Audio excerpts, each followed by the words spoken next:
I always thought my adopted sister, whom I'd raised like an angel, had only one flaw. She'd get upset whenever I got close to other girls. I thought that's just how sibling relationships were. That is, until I asked her why she didn't date other boys. She said, "Why would I date other boys when I already have a husband?"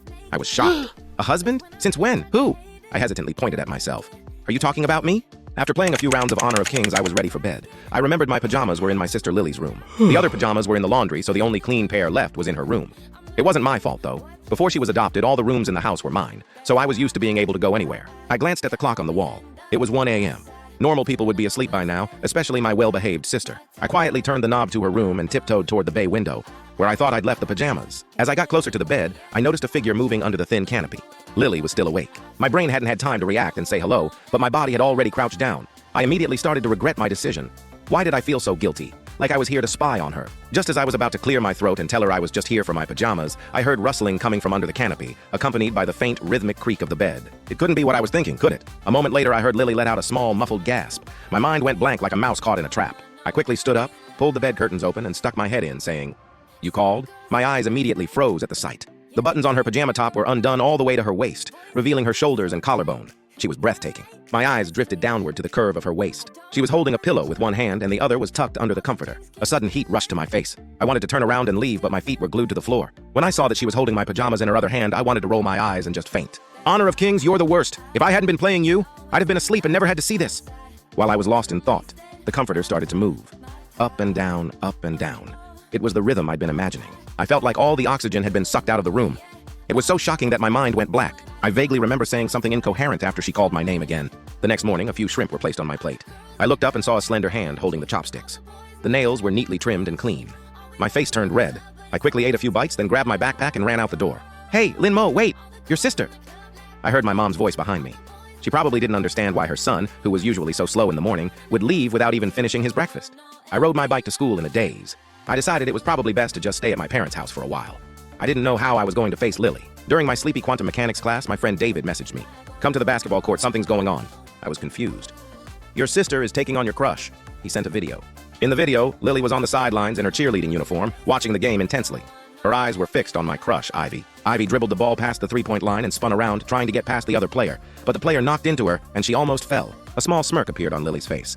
"Wow, your sister is really giving it her all. Little Ivy is getting totally dominated." Sure enough, Ivy looked unhappy in the video. I snuck out of the classroom. I quickly messaged David and told him I was on my way. When I arrived, the cheerleading performance was over and Lily was talking to a teammate. She saw me and her eyes lit up. She walked over. "Brother, did you come to watch me perform?" She reached for the bottle of water in my hand, but I pulled away. I was planning to go comfort Ivy with this. "Why were you so hard on Ivy today?" Lily's smile faded. "You probably don't know what she says about you behind your back. I don't care about other people, but if she messes with you, I will warn her." Behind Lily, I saw a tall, handsome boy run over to Ivy, his face red, and hand her a water bottle. The two stood close together. Before I could say anything, the boy quickly pecked Ivy on the cheek. I'd seen this guy give Ivy things before. She said they were just really good friends, but now, I wasn't so sure. "How many good friends do you have?" Thinking about last night and today, I felt a burst of anger. Why did all the girls in my life have to be so weird? Lily noticed that I was about to leave and followed me. "What are you doing? Isn't there another event?" "I'm leaving, and you can stay here. I don't need you to follow me." I was speechless. But I was also not so fragile. I'll take care of last night's issue on my own. "Go interact with some other boys or you won't have a husband in the future." A million emotions crossed Lily's face. She looked at me and repeated my words slowly. "I already have a husband. Why would I interact with other boys?" "Who, you mean me?" I pointed to myself, trembling slightly. "Who else could it be?" Her tone was so natural, as if she were just saying what a beautiful day it was. "Oh my God, I treat you like a sister and you treat me like a husband?" It took me a moment to find my composure. "Lily, I'm your brother. Get a grip. A brother is a brother. A brother can't become a husband. If a brother becomes a husband, you won't be able to say, 'This is my amazing brother,' to other people. If you become husband and wife, you'll be stuck in bed, trapped in a cocoon of love and desire. So, a brother can only be a brother.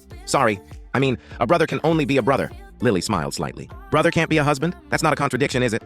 I was shocked. "That's not a contradiction? It's weird." Her calm tone shocked me. I felt like I was the one who was crazy. "Parents said they wanted us to love and care for each other. They told me to take good care of you. I can tell you now I've gotten my brain back. And although we're not related by blood, I've always considered you my sister. Don't ever do what you did last night again. Even if we both find our own partners someday, we'll always be family." Lily's eyes welled up. "Does having our own families mean you won't marry me?" I was expressionless. This girl was faking it again. I wasn't going to fall for it. "Of course we won't get married. We're siblings, you understand? Siblings." Tears rolled down her face. She tugged on my shirt. "Brother, marry me. It's okay if you don't love me. I'll make time for you to go cheat at the lab if you want. I haven't been in a relationship, so I'm not good at catching cheaters." What was with this heartbreaking, resigned tone? That night, I knocked on Lily's door. I waited a minute or two, then pushed the door open. My hands still ached from the slap. Why haven't you been eating with us? Lily looked at her computer, her fingers flying across the keyboard. I won't be eating at the table with you guys anymore. Are you going through a phase? What's wrong with the dining table?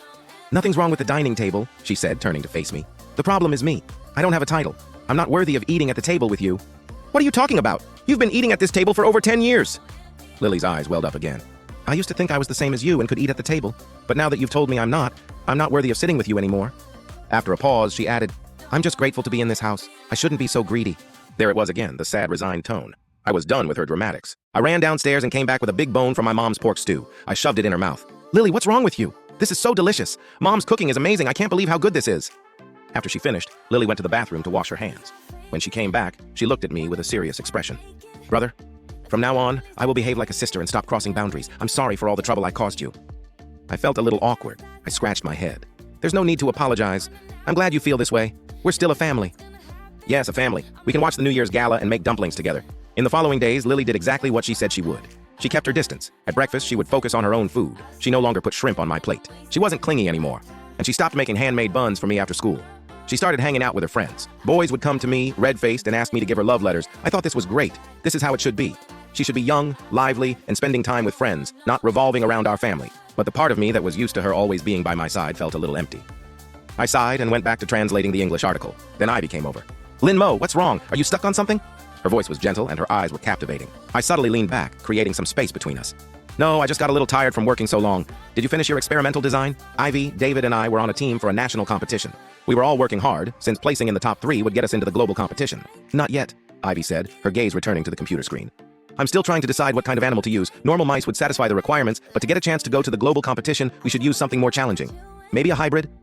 I think we can use the gray butterflies from Mount May to replace the wax moths. That would definitely add a creative element. David joined in, looking at the flowchart. I thought about it for a moment, then nodded in agreement. My phone vibrated. I saw a message from Lily. The shampoo is out. Can I come into your room to get some? My coworker overheard and smiled as she waited for my response. Okay, just go in and get it yourself. I'm not home right now. I turned my phone off. I'm sorry, I said to Ivy, feeling a little guilty. I forgot my flash drive and I made you come all the way here so late. No problem, Ivy said, handing me a box of handmade pastries and the flash drive. I happened to pass by a bakery. I remember you like these. Take them. If you don't, I'll have to throw them away. She insisted when she saw my hesitation. I didn't have a choice. I took the pastries. Thank you. I'll bring you some delicious food too when we go to the mountain to collect samples. Ivy completed the 2-part moon earlobe mouth smile with her lips curled up. That's a good idea. We can share. After saying our goodbyes, I went upstairs. I opened my door and was startled by someone's sudden appearance. Lily was sitting on the bay window where she could see me and Ivy. Was that you downstairs just now? Why were you talking to him? I felt the strange guilt of a husband caught cheating. He came to find me. You should go to sleep. Don't look at things you shouldn't. I opened the box of pastries and offered them to Lily. These are fresh. Do you want some? Lily's expression softened and her mouth became a straight line. She smiled slightly. If you take one bite, I'll eat the rest. Her words made me lose my appetite. In the end, my mom ate the whole box. The two of them were pretending to be strangers. After my competition, I announced that I had a girlfriend. Lily was heartbroken. You said you were just going to a competition. Why do you have a girlfriend now? Her eyes were red as if she'd been crying. I closed the chat with my girlfriend Ivy. I was just at a competition. Do you have to give up on your sister, who grew up with you, for some girl who looks weird? I know what kind of milk tea you want before you even open your mouth. What's so good about her? What do you like about her? I was silent for a while. She's very pretty. Lily was silent. If you keep talking nonsense, I'll send that video of you drunkenly mumbling to mom and dad. I forced a laugh.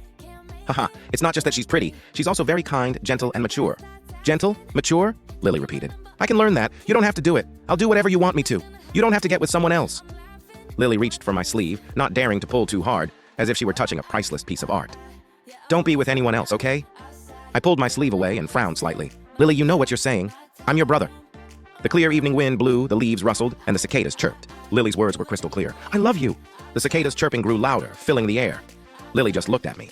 The moonlight slid down her lashes, casting a shadow under her eyes. She wouldn't leave without an answer. I'll pretend I didn't hear that, I said, turning away. My love for you is family love. You've grown up. You'll meet more people and find someone you truly love. Then you'll realize that what you feel for me is just a fleeting crush, not true love. Lily's Adam's apple bobbed. I've already found them, she whispered. What? I asked, not hearing her clearly. I said I understand. I'll be a good sister from now on and stop acting so childish. After Lily and I saw Ivy and her partner Adam off at the airport, we both let out a sigh of relief. We had been faking it for so long, and it was finally over. We would have had to go meet our parents if they didn't leave. That was tough, I said, extending my right hand to Ivy, my smile genuine. It must have been hard for you to go to all those escape rooms with me all the time. It's fine, Ivy said, shaking my hand and laughing. I'm used to it now. I was worried those two were going to follow us everywhere. A month ago, Ivy and I went to our professor's office to discuss our research paper, and we saw Lily and her partner Adam there. This exchange student program is a great opportunity. It's a great school, and your major is ranked highly on the TWI. Why are you both giving it up? The professor sounded a little exasperated. Ivy and I quickly hid behind a cabinet to eavesdrop. The exchange program? Why hadn't Lily mentioned this to me? Maybe she had. I don't remember. I was playing Honor of Kings. She had asked me if I wanted to study in England, and I said, no, I'm going to stay in China and play Honor of Kings forever. Lily didn't bring it up again. She just brought me my favorite matcha latte. I guess that's what she meant when she said she would stay here with me forever. This was ridiculous. Ivy and I looked at each other and began our charade. These kids were too young to know what they were giving up, so we, as the older siblings, had to take care of it. The plan worked perfectly. I looked at the chat with Lily, feeling a little dazed. The last message she sent me was a happy face. Then nothing. When she landed, she messaged my parents to let them know she was safe, but she didn't message me. It seemed she was really keeping her distance. I didn't hear from her again until a reporter's interview video came out. Miss Bai, what would you like to say about winning the Global AI Technology Innovation Competition? At 19 seconds into the video, she smiled, and my heart melted. My coworkers were chattering beside me, and I felt a little proud. I was Lily's brother. 6 months later, I suddenly got a message from her. How have you been? I read the message, thinking I was still drunk from the party and hallucinating. I reread it, and there it was. It was real. I held my breath and casually replied, I'm doing great. Shouldn't you be asleep right now? Lily didn't reply directly. How is he? Who? I asked. Adam? He's dropping me off at home now. He'll be here soon. No response. The chat went quiet. I shook my alcohol-addled brain and started to walk home slowly. A familiar voice came from behind me. You're still lying to me. In an instant, I felt all the blood rush to my chest. I turned around, my heart pounding. Under the streetlight, she stood there. Her phone screen was bright, and a small smile played on her lips. Brother, when are you going to realize? We went back to my apartment. I was wearing her jacket. My parents were on a trip. I was trying to find some documents for Lily in my study. When are you leaving? I'm not leaving, she said, standing beside me. She was taller than me now. A company asked me to do a final year internship. What company? I'll check it out for you. You've been abroad, so you might not be familiar with the companies here. Don't get scammed. Kaiwotech. My hand stopped. Wait, that's my company's name. You're not going to be a director, are you? Yes, she said, sounding calm. The company told me that. How do you know? It turned out that the new, highly educated overseas student who was taking my position as director was her. I'm having a dinner with the boss and a few other people tonight. Lily messaged me. If you're willing to eat with me, I can refuse them. I thought about it. She just got to the company and the boss personally invited her to the dinner. It was better for her to get to know her coworkers. Lily messaged me again. Then can we go to the stairwell now? I shook my head. No. If she came to my cubicle, everyone would look. Within 2 minutes, pictures would be all over the gossip group chat. It would be a huge social disaster. I quickly messaged back. Meet me in the stairwell. In the stairwell, I was telling her about the boss's preferences and other things she should know for the dinner. But I noticed she wasn't paying attention. She was staring at me. Lily, what are you thinking about? Her fingers gently slid over my lips. Her thumb stroked my lips. She smelled faintly of pine. You? There was a red mark on her cheek when she left. I rubbed my hands and went back to work. That night, Lily went to the dinner in her suit. I went to David's apartment to discuss what to do next. As the old saying goes, if you're not brave enough to tell your best friend... Wait, let me stop you right there. David pushed a cup of coffee toward me, his voice full of gossip. Did you guys make out in the stairwell? Get out of here. That's at the office. I still want to keep my job. Haha, I was just kidding. David slowly stirred the coffee. Your sister confessed to you, and then when she found out you had a girlfriend, she left heartbroken. But back then, I thought her going abroad was the best choice for her. No, I was wrong. I never agreed with you and Ivy faking that relationship to cheat the two kids. Honestly, that story is so cliche, even in fiction. What are you thinking? What was I thinking? I looked at my reflection in the cup. I frowned. I feel like my parents wouldn't approve of us dating. David raised his eyebrows. You're already thinking about your parents. You don't hate her. You even like her, right? My little brother is blushing. David laughed. I'm curious. How much has she changed over the past few years? Do you have a picture? Let me see. I opened Lily's social media. The first thing that popped up was a video of her interview. I showed it to him. Wow, a girl boss, he said, his eyes shining. Even a cold man would smile at this video. Just then, my phone rang. It was Lily. Brother, I'm at the Howen Hotel. Can you pick me up? Her voice was soft, with a hint of a childish, spoiled tone. She was sitting in the passenger seat. Still, she was wearing a suit. The neon lights outside the window made her look soft and mysterious. This isn't the way home. I turned the steering wheel. My apartment is a bit far from the company. I just bought a small one nearby. You live alone? Can I live with you? The car stalled. I fumbled to start it again. Luckily, there weren't many cars on the road at this hour. No. Why not? We grew up living together. You know I don't know anyone here yet. I looked at the steering wheel. I knew she was putting on an act. I knew she was good at playing the victim to get what she wanted. I couldn't help but laugh. When we got to the apartment, the car was plunged into darkness. Then the moonlight filled the car. Do you want to get together? I heard my own voice very soft.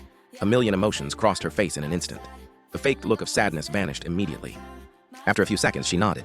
Yes. Then her hand reached for mine. Time seemed to pass so quickly. Her hand was so much bigger now. The next day, we moved some of Lily's stuff to my apartment. On the bookshelf, I saw the documents I was looking for. I reached for them and knocked a dusty comic book to the floor. It landed right at Lily's feet. She picked it up and flipped through it. This story seems a little familiar. I think you did something similar when I had a fever when I was a kid. I lunged for the book. I remembered everything. This was the Sibling as Partners comic book I read when I was a kid. I was so influenced by the book that I begged my parents to adopt a sister. They had no choice but to adopt Lily. I swore I would be like the male lead in the comic book and treat my sister well. The big words, Sibling as Partners on the cover hurt my eyes. So you raised me with this comic book? She asked, holding the book up high. She turned to the last page and smiled softly. Linmo, I'll give you an even happier ending.